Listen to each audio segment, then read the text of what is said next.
आज की कहानी शुरू करने से पहले आप सभी से एक छोटी सी विनती है। आप इस वीडियो को देख रहे हैं, अपना समय दे रहे हैं, इसके लिए दिल से धन्यवाद। लेकिन अगर आप सच में इन सच्ची कहानियों से जुड़ाव महसूस करते हैं तो एक जिम्मेदारी ज़रूर निभाइए। चैनल को सब्सक्राइब कीजिए, क्योंकि आपका एक सब्सक्राइब सिर्फ एक बटन नहीं है, ये हमारे और आपके रिश्ते को मजबूत बनाने का वादा है, ताकि जब भी कोई सच्ची कहानी आए वो सबसे पहले आप तक पहुंचे।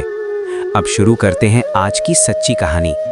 नमस्कार, मैं Vinay Tomar voice of reality YouTube channel पर एक नई सच्ची कहानी के साथ हाजिर हूं। ये कहानी लखनऊ की है, एक फैसले की और उस फैसले से टूटते एक पूरे घर की। शादी के कार्ड छप चुके थे, रिश्तेदारों को भेजे जा चुके थे, गहने, कपड़े, साज सज्जा सब बेटी की पसंद से लिया गया था। और हैरत की बात, लड़की ने कभी इस शादी पर कोई आपत्ति जाहिर नहीं की। सारा घर और द्वार रोशनी से जगमगा रहा था। दीवारों पर झालरें थीं, आंगन में टेंट लगा था, रसोई में पकवानों की खुशबू फैल रही थी। कारीगर आलू, प्याज, गोभी, धनिया काट रहे थे। हर कोई अपनी जिम्मेदारी में लगा था। चाचा, बाबा, भाई सब दौड़ रहे थे। माँ ने लहंगा हाथ में लेकर मुस्कुराते हुए कहा, आज मेरी गुड़िया दुल्हन बनेगी। पिता मेहमानों की सूची देख रहे थे। जेब में मुड़ी पर्चियां थीं, ज्वेलर का हिसाब, केटरर का उधार, टेंट वाले का बकाया। उन्होंने खेत का एक टुकड़ा बेच दिया था। माँ ने अपने गहने गिरवी रख दिए थे। तिनका तिनका जोड़कर ये दिन बनाया था। तभी चाचा जी आकर बोले, बारात बस पहुंचने वाली है। दुल्हन के कमरे का दरवाज़ा खटखटाया गया। कोई जवाब नहीं। दरवाज़ा खोला गया। कमरा खाली था। लाल जोड़ा बिस्तर पर पड़ा था। आईने के सामने कुर्सी उल्टी थी और मोबाइल पर एक संदेश चमक रहा था, मैं जा रही हूँ, मुझे माफ़ कर देना। बाहर ढोल बज रहे थे, पर पिता के कानों में सिर्फ सन्नाटा था। वो धीरे से बाहर आए, चेहरा पत्थर जैसा, और उन्होंने सिर्फ इतना कहा, शादी नहीं होगी। ढोल रुक गए, फुसफुसाहटें शुरू हो गईं, भाग गई, इज्जत मिट्टी में मिला दी। माँ वहीं गिरकर बेहोश हो गई। चाचा बिना आवाज़ के रो पड़े। लेकिन असली दर्द अभी बाकी था।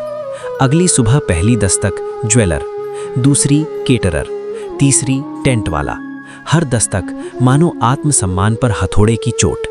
पिता ने स्कूटर बेच दिया, खेत गिरवी रखा। माँ ने बचे हुए गहने भी उतार दिए। लेकिन कर्ज सिर्फ पैसों का नहीं था, कर्ज था तानों का, नजरों का, फुसफुसाहटों का। छोटे भाई से मोहल्ले में पूछा जाता, तुम्हारी बहन क्यों भाग गई?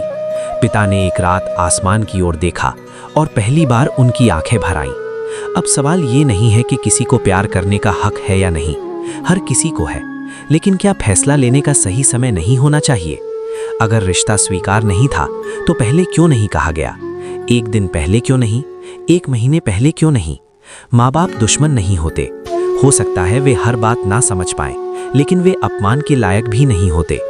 आज एक परिवार सिर्फ आर्थिक रूप से नहीं, भावनात्मक रूप से भी टूट गया है।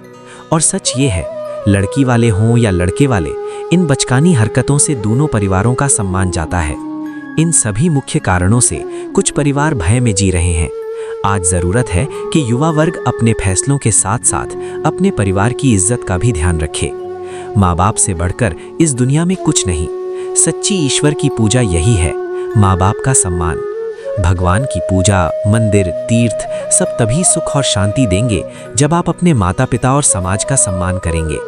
प्यार करना गुनाह नहीं है, अपना जीवन साथी चुनना भी गुनाह नहीं है, लेकिन माँ बाप के सपनों की चिता जलाकर अपने सपनों का घर बसाना ये आज़ादी नहीं है। अगर हिम्मत है प्यार की तो हिम्मत हो सच बोलने की भी। भागना आसान है, सामने खड़े होकर कहना वही असली साहस है। क्योंकि प्यार कभी किसी को तोड़कर नहीं बनता, और जो अपने माँ बाप का दिल तोड़ दे वो किसी का दिल कब तक संभालेगा?